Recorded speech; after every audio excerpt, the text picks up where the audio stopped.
Doctor مجاہد الاسلام آپ کی خدمت میں حاضر ہوں۔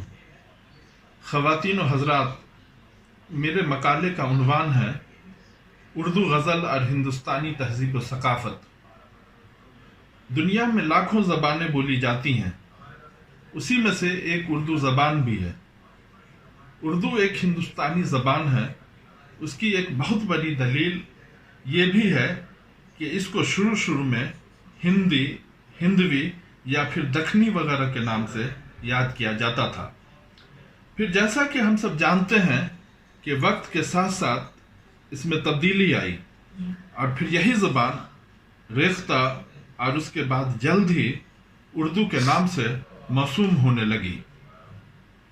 جہاں تک رہی بات اردو شعر و ادب، بالخصوص غزل میں ہندوستانی تہذیب و ثقافت کی ترجمانی کی، تو کلی قطب شاہ سے لے کر دور حاضر تک کے شعراء نے جس رنگ و ڈھنگ سے اس کی ترجمانی کی ہے وہ کسی بھی صاحب نظر کی نظر سے پوشیدہ نہیں ہے۔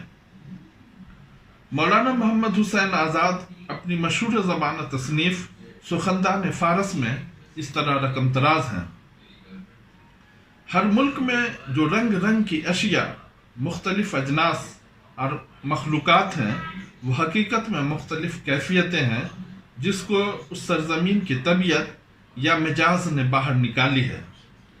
اسی طرح ہر ملک کی زبان کی ایک سرزمین ہے جو بیان کو وہیں کی اجناس و اشیاء کے استعاروں میں جلوہ دیتی ہے۔ دیکھو، جس طرح زمین کی طبیعت مجبور ہے قدرتی پیداواروں کو باہر نکالے بغیر نہیں رہ سکتی، اسی طرح زبان کی طبیعت مجبور ہے کہ وہیں کے تشبیہ و استعاروں میں مطلب کو رنگ دیتی ہے۔ ہر زمین اپنی تاثیر میں مجبور ہے، اسی طرح زبان اپنی خاصیت میں مجبور ہے۔